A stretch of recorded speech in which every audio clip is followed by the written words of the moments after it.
Hi, I'm Jay Richards. We're at the COSM 2021 conference here in Bellevue, Washington. We're at the last day, and I'm joined by Walter Meyer. And Walter actually is at Microsoft. He's also a member of the board of Discovery Institute. Well, good to see you. Thanks for having me, Jay. Yeah, so you were on this panel yesterday. It was fascinating. It's one of kind of the more controversial and energetic panels called, "Is it the end for Silicon Valley?" So what was the point of this panel?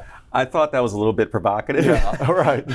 But I think we all know it's not the end of Silicon Valley. But I think if you look at where things are going with respect to technology and innovation, Silicon Valley is not going to be the only place for technology and innovation, particularly because of California policies or regulations, environmental things going on in California.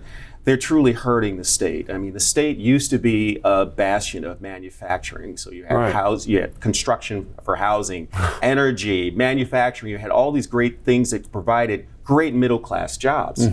But what's happened is it's become more of a state where you have the very wealthy, and then you have or sort of a feudalist system, if you will, as Joe Kotkin, the demographer at Chapman University, describes it, where you have the very wealthy and then you have the very poor that are serving them, and then you're sort of seeing the middle class people are sort of being hollowed out over time. Well, and so there's this weird dynamic because, of course, there are these.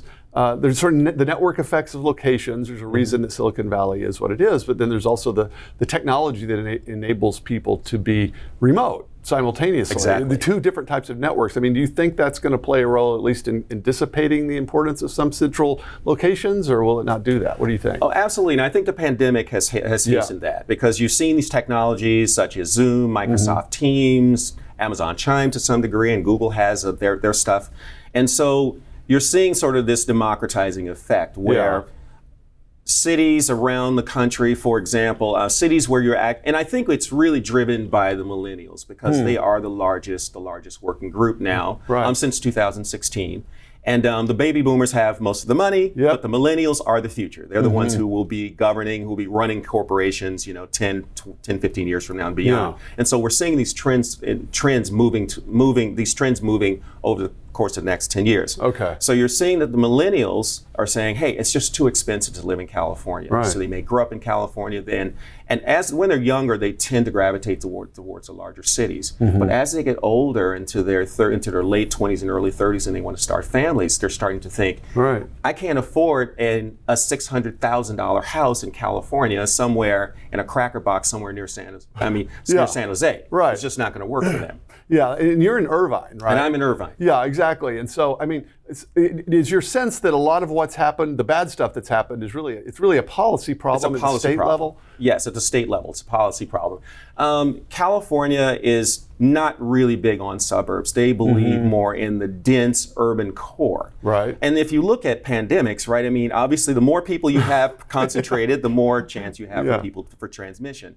And so with a pandemic, with technology, what we're seeing now is that a lot of the cities around the country, sort of mid-metropolitan cities, are building out their broadband frameworks. They're providing very high connectivity. So you're seeing people move to places like, well, of course, Texas. Yeah, of course. They're moving to Dallas. They're moving to Austin and Houston. They're moving to Orlando, Florida. They're moving to Charlotte, North Carolina. They're moving to Atlanta, Nashville, Birmingham.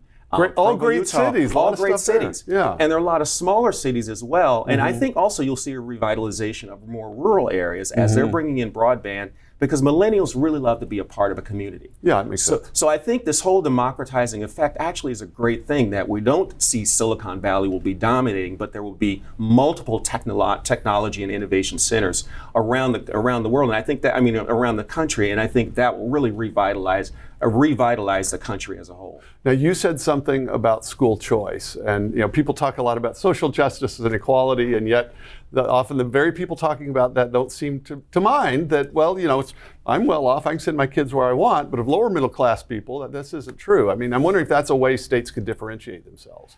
I do believe so, and the thing is, I think what's imperative is that if you look at California in terms of it saying how diverse it is and how well it's taking care of its minorities, blacks and people of color, Actually, those are the people who are not being served because the education system is not serving them. And of course, you have the whole CRT thing now, which is not teaching reading, writing, and arithmetic. It's basically, in my view, it's just basically teaching people that certain groups of people are bad, certain groups of people are good. There's it's basically Marxist ideology. Yeah. And I just don't see how does that actually help a student who's a poor student who wants to succeed. You're not telling that person that you can succeed. You're telling that person that they're being oppressed. And so, and if you're not educating them, it will be a self-fulfilling prophecy. Yeah. So if you look at California, roughly 1/4 of black students in California are prepared to go on to college or to any or other types of post-secondary education.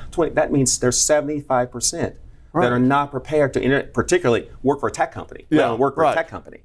So not prepared to have economic success and move up the economic ladder. So it just seems like all the things California is doing are backwards. And so this gives an opportunity to a lot of these other areas, a lot of other technological areas as they're coming up, to provide those opportunities and also to focus on making sure that everyone gets a quality education no matter what their background. Well, and so of course we tend to think, if you're not in California, you just tend to think of California as a state, but of course there's local variation too, right? I mean, you're in Irvine, so is that Orange County? Yes, that's Orange County. And Irvine is a master plan community. Okay. It is, and it's basically, 40, 50 years ago, it was just grapefruit farms, farms, orange groves. Yeah. But through that master plan, the idea was to build out a core city, not a very dense core city, but to have a mix of technology and manufacturing, a number of different things in that, to have a diverse type of economy, and then have those suburbs around it. So what you're seeing is this growth around Irvine. Irvine is really booming. They're building lots of homes. And there are lots of other suburbs around, such as Tustin, where I live.